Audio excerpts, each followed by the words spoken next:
تفسیر دیکھیے، تیسرا پارہ ہے، سورہ آل عمران ہے، آیت نمبر 64 سے۔ اعوذ باللہ من الشیطان الرجیم، قل یا اہل الکتاب تعالوا الى کلمة سواء بیننا وبینکم ألا نعبد إلا الله ولا نشرك به شيئا ولا يتخذ بعضنا بعضا أربابا من دون الله فإن تولوا فقولوا اشهدوا بأننا مسلمون۔ کہہ دیجئے اے اہل کتاب، آؤ ایک ایسی بات کی طرف جو ہمارے درمیان اور تمہارے درمیان برابر ہے، وہ یہ کہ ہم اللہ کے سوا کسی کی عبادت نہ کریں اور اس کے ساتھ کسی چیز کو شریک نہ کریں، اور ہم میں سے کوئی کسی کو اللہ کے سوا رب نہ بنائے۔ پھر اگر وہ پھر جائیں تو کہہ دو، گواہ رہو کہ بے شک ہم فرما بردار ہیں۔ یہاں پر پتہ چلتا ہے کہ مسئلہ توحید سب کے ہاں جانا پہچانا ہے۔ یہ خطاب عام ہے جو اہل کتاب یہود و نصارہ کے لیے بھی ہے، اور ان کے نقش قدم پر چلنے والوں کے لیے بھی ہے۔ قل یا اہل الکتاب تعالوا الی کلمۃ، کہہ دیجئے اہل کتاب ایک بات کی طرف آؤ۔ یہ جو کلمہ ہے اس کا اطلاق جملہ مفیدہ پر ہوتا ہے، جیسا کہ یہاں فرمایا کہ اس کلمہ کی تعریف یہ ہے سواء بیننا وبینکم، جو ہمارے اور تمہارے درمیان یکساں تسلیم کی گئی ہے۔ یہ بات عدل و انصاف پر مبنی ہے اور اس میں ہم اور تم برابر ہیں۔ پھر اس کی وضاحت بھی کی گئی ہے، اللہ نعبد الا اللہ ولا نشرک به شیئا، وہ یہ کہ اللہ کے سوا ہم کسی کی عبادت نہ کریں اور اس کے ساتھ کسی چیز کو شریک نہ بنائیں، نہ کسی بت کو، نہ صلیب کو، نہ صنم کو، نہ طاغوت کو، نہ آگ کو، نہ کسی اور چیز کو، بلکہ صرف اللہ تعالیٰ جو وحدہ لا شریک ہے اس کی عبادت کی جائے۔ اور تمام رسولوں کی دعوت یہی تھی۔ سورۃ الانبیاء آیت نمبر 25 میں آتا ہے، اللہ تعالیٰ فرماتے ہیں وَمَا أَرْسَلْنَا مِن قَبْلِكَ مِن رَّسُولٍ إِلَّا نُوحِي إِلَيْهِ أَنَّهُ لَا إِلَٰهَ إِلَّا أَنَا فَاعْبُدُونِ، اور جو پیغمبر ہم نے آپ سے پہلے بھیجے ہیں ان کی طرف یہی وحی بھیجی ہے کہ میرے سوا کوئی معبود نہیں، لہٰذا میری ہی عبادت کرو۔ اسی طرح سورۃ النحل آیت نمبر 36 میں آتا ہے، اللہ تعالیٰ فرماتے ہیں وَلَقَدْ بَعَثْنَا فِي كُلِّ أُمَّةٍ رَّسُولًا أَنِ اعْبُدُوا اللَّهَ وَاجْتَنِبُوا الطَّاغُوتَ، اور یقیناً ہم نے ہر جماعت میں پیغمبر بھیجا ہے کہ اللہ ہی کی عبادت کرو اور بتوں کی پوجا سے اجتناب کرو، یا پھر طاغوت کی پیروی کرنے سے اجتناب کرو۔ اور پھر اللہ تعالیٰ نے فرمایا وَلَا يَتَّخِذَ بَعْضُنَا بَعْضًا أَرْبَابًا مِن دُونِ اللَّهِ، اور ہم میں سے کوئی کسی کو اللہ کے سوا اپنا کارساز نہ سمجھے۔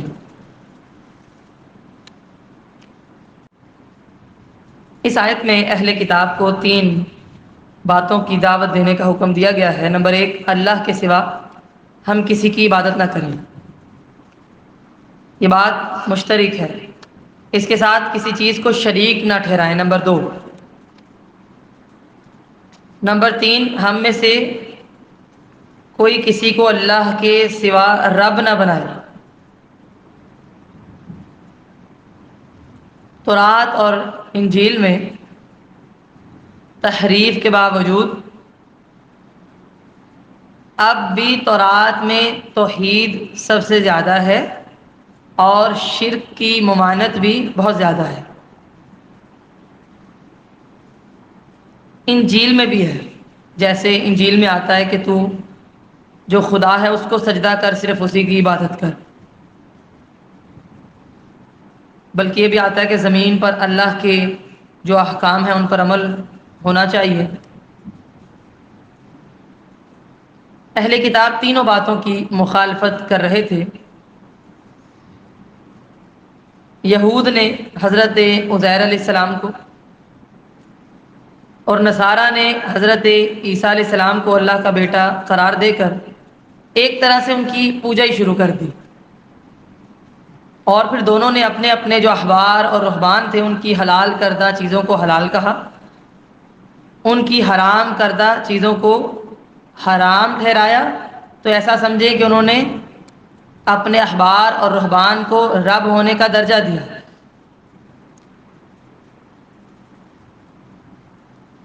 جیسے سورہ توبہ آیت نمبر 30 اور 31 میں آتا ہے، اللہ تعالیٰ فرماتے ہیں وقالت اليہود عزیر ابن اللہ وقالت النصارى المسیح ابن اللہ ذلك قولهم بافواہہم یضاہئون قول الذین کفروا من قبل قاتلہم اللہ انا یؤفکون۔ اور یہود کہتے ہیں کہ عزیر اللہ کے بیٹے ہیں، اور عیسائی کہتے ہیں کہ عیسیٰ علیہ السلام اللہ کے بیٹے ہیں۔ یہ صرف ان کے منہ کی باتیں ہیں، پہلے کافر بھی اسی طرح کی باتیں کیا کرتے تھے، یہ بھی ان کی مشابہت کر رہے ہیں۔ اللہ تعالیٰ انہیں مارے، یہ کدھر بہکائے جا رہے ہیں۔ نبی مکرم صلی اللہ علیہ وسلم نے اللہ تعالیٰ کے حکم کے مطابق اہل کتاب کو اس مشترکہ عقیدے کی دعوت دی، جو قریب تھے انہیں براہ راست دعوت دی، جو دور تھے انہیں خط لکھے۔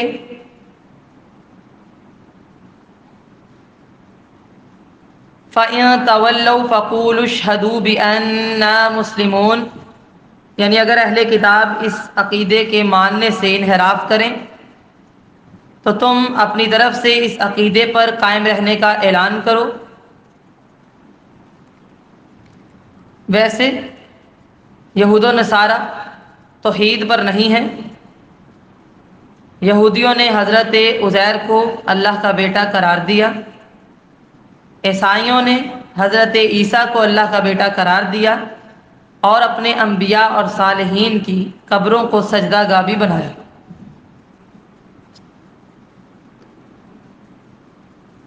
تو اس آیت میں کیا حکم ہے؟ سب سے پہلے ایک ایسی بات کی طرف آؤ جو سب میں مشترک ہے، وہ ہے توحید۔ اللہ کی عبادت کرو، اللہ کے ساتھ کسی کو شریک نہ ٹھہراؤ،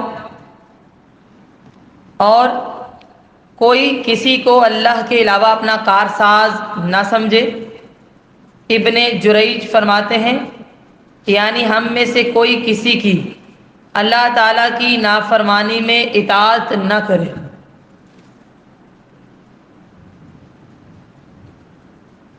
اور اگر وہ لوگ اس عدل و انصاف اور اس دعوت کو نہ مانیں تو تم انہیں گواہ بنا لو کہ تم اس اسلام پر عمل کرتے ہو جسے اللہ تعالیٰ نے تمہارے لیے مقرر کیا ہے۔ لہذا نبی مکرم صلی اللہ علیہ وسلم نے براہ راست بھی دعوت دی اور ہاتھ لکھ کر بھی دعوت دی۔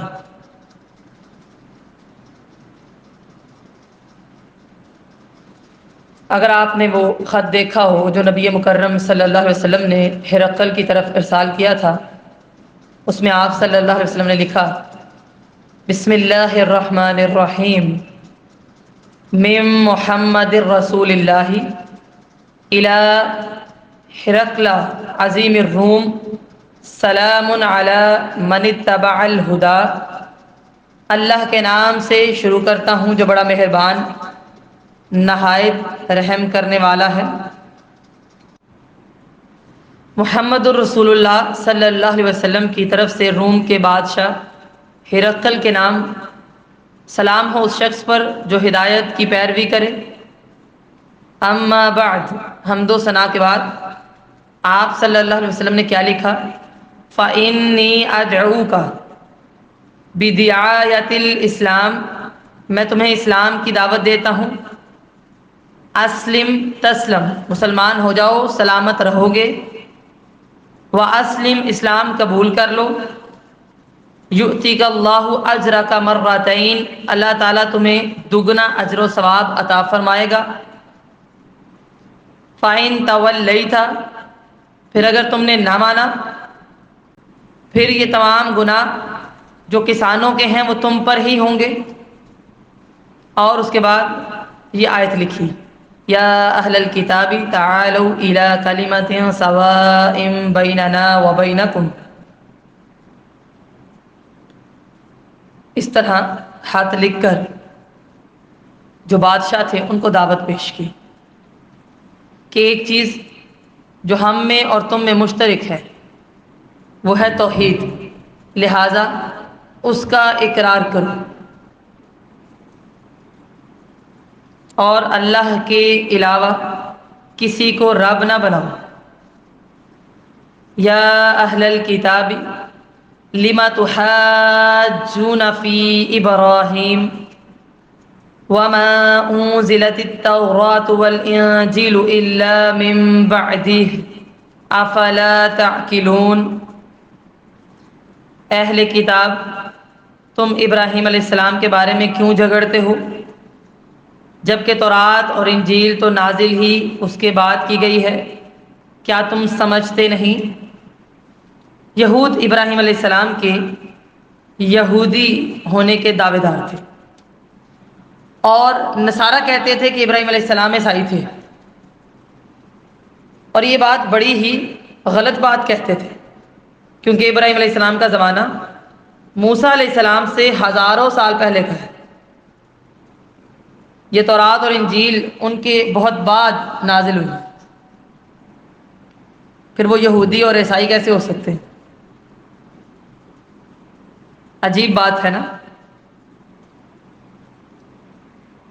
ہماری امت میں سے بھی اگر بعد میں بننے والا کوئی گروہ جو ما انا علیہ و اصحابی پر قائم نہ ہو اور دعویٰ کرے کہ آپ صلی اللہ علیہ وسلم ہمارے گروہ سے تھے، تو اس سے یہی کہا جائے گا کہ تمہاری تو بنیاد ہی بعد میں رکھی گئی ہے، جب آپ صلی اللہ علیہ وسلم دنیا سے رخصت ہو چکے تھے تو نبی مکرم صلی اللہ علیہ وسلم تمہارے گروہ میں کیسے شامل ہو سکتے ہیں؟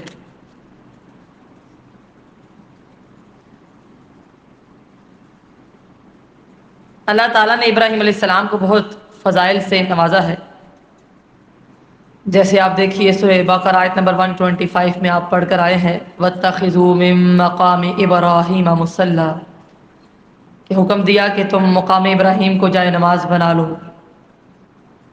تو دین ابراہیم کے بارے میں یہود و نصارہ کا یہ جھگڑا تھا، ہر کوئی یہ ثابت کرتا کہ ابراہیم علیہ السلام ان کے دین پر تھے،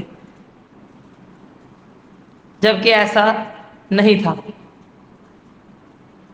سورۃ البقرہ آیت نمبر 135 میں آپ نے پڑھا ہے، اللہ تعالیٰ فرماتے ہیں وَقَالُوا كُونُوا هُودًا أَوْ نَصَارَىٰ تَهْتَدُوا، کہ وہ لوگ یہ کہتے ہیں کہ تم یہودی یا عیسائی ہو جاؤ تو ہدایت پا جاؤ گے۔ نہیں، اصل ہدایت کیا ہے؟ ہدایت تب ملے گی جب تم ابراہیم علیہ السلام کے پیروکار بنو گے، جو کہ حنیف تھے، یکسو تھے، مشرک نہیں تھے۔ ہا انتم ہؤلاء حاججتم فیما لکم به علم فلم تحاجون فیما لیس لکم به علم واللہ یعلم وانتم لا تعلمون، دیکھو تم وہ لوگ ہو کہ تم نے اس بات میں جھگڑا کیا جس کے متعلق تمہیں کچھ علم تھا، تو اس بات میں کیوں جھگڑتے ہو جس کا تمہیں کچھ علم ہی نہیں؟ اللہ جانتا ہے، تم نہیں جانتے۔ لیس لکم بہ علم، اس سے مراد کیا ہے؟ دین ابراہیم سے متعلق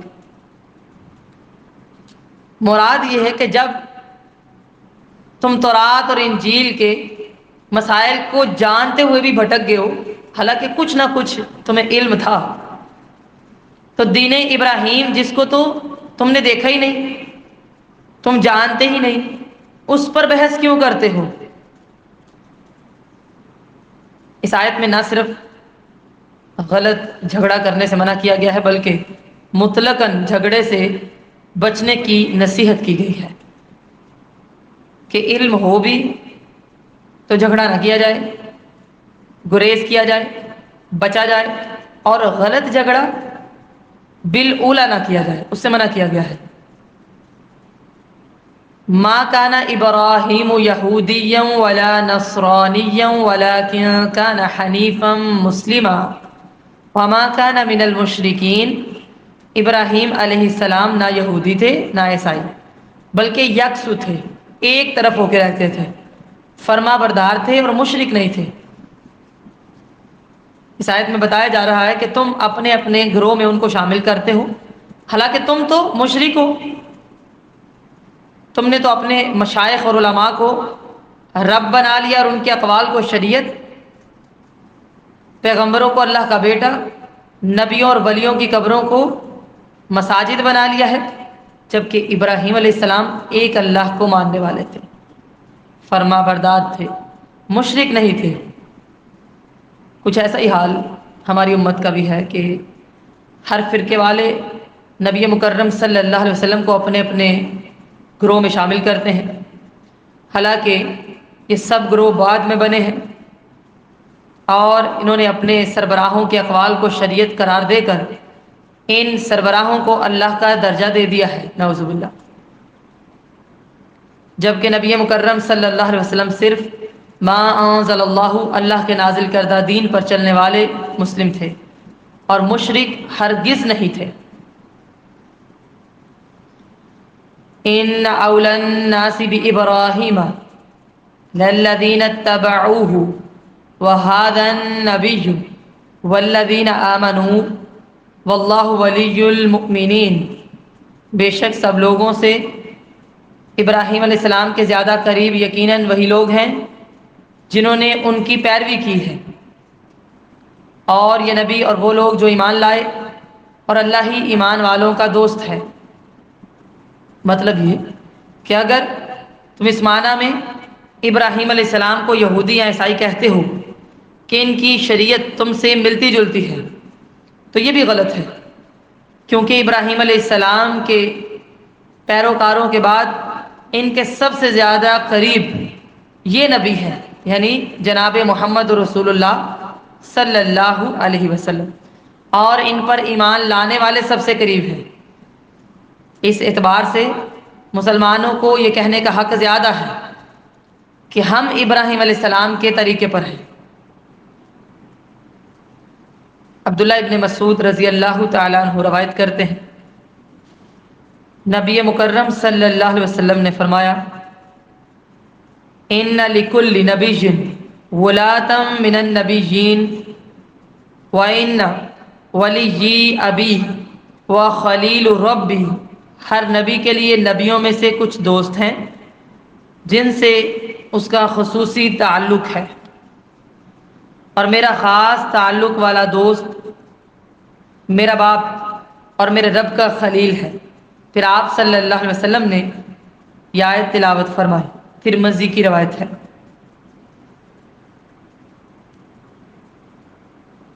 اور اللہ تعالیٰ ان تمام مومنوں کا قریبی دوست ہے جو اس کے رسولوں پر ایمان لانے والے ہیں۔ وَدَّتْ طَائِفَةٌ مِّنْ أَهْلِ الْكِتَابِ لَوْ يُضِلُّونَكُمْ وَمَا يُضِلُّونَ إِلَّا أَنفُسَهُمْ وَمَا يَشْعُرُونَ۔ اہل کتاب کی ایک جماعت نے چاہا کاش وہ تمہیں گمراہ کر دیں، حالانکہ وہ اپنے سوا کسی کو گمراہ نہیں کر رہے اور وہ شعور نہیں رکھتے۔ اس گروہ کی سازشوں کا ذکر اسی صورت آیت نمبر 72 73 میں آگے آ رہا ہے۔ فرمایا یہ لوگ مسلمانوں کو یہودی بنانے کی کوشش میں لگے ہوئے ہیں، مسلمان ان کے بہکاوے میں کیا آئیں گے، وہ تو ایمان میں پختہ ہیں، یہ خود ہی مارے جائیں گے، مگر انہیں اس کا شعور نہیں ہے۔ اور پھر سوال کیا گیا یا اہل الکتاب لم تکفرون بآیات اللہ وانتم تشہدون، اہل کتاب تم کیوں اللہ کی آیات سے کفر کرتے ہو حالانکہ تم خود گواہی دیتے ہو۔ یا اہل الکتاب لم تلبسون الحق بالباطل وتکتمون الحق وانتم تعلمون، اہل کتاب تم کیوں حق کو باطل سے خلط ملط کرتے ہو اور حق کو چھپاتے ہو حالانکہ تم جانتے ہو۔ سورۃ البقرہ آیت نمبر 42 میں آپ یہ مضمون پڑھ کے آئے ہیں وَلَا تَلْبِسُوا الْحَقَّ بِالْبَاطِلِ وَتَكْتُمُوا الْحَقَّ وَأَنْتُمْ تَعْلَمُونَ، اور حق کو باطل کے ساتھ نہ ملاؤ، سچی بات کو نہ چھپاؤ جبکہ تم جانتے ہو۔ اہل کتاب کی مذہبی جو بدبختیاں تھیں ان کی طرف اشارہ ہے۔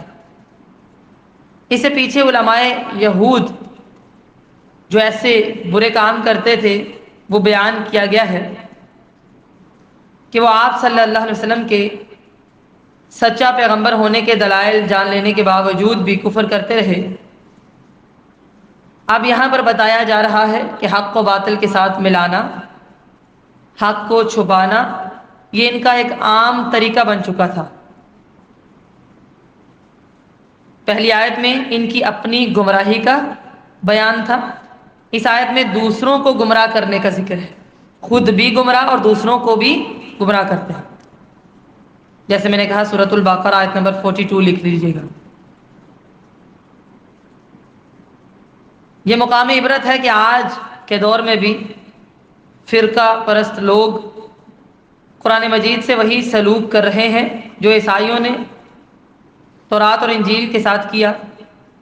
اسی لیے آپ صلی اللہ علیہ وسلم نے فرمایا لَتَتَّبِعُنَّ سُنَنَ مَن كَانَ قَبْلَكُمْ، بخاری کی روایت ہے کہ تم لازماً پہلی امتوں کے نقش قدم پر چلو گے، ان کی پیروی کرو گے۔ لہذا دین اسلام کو غلط پیش نہ کیا جائے، خلط ملط نہ کیا جائے۔ یہ یہودیوں کی ایک سازش تھی کہ وہ کمزور لوگوں پر دین کو نا خلط ملط کر کے پیش کرتے تھے۔ یہ ان کا باہمی مشورہ تھا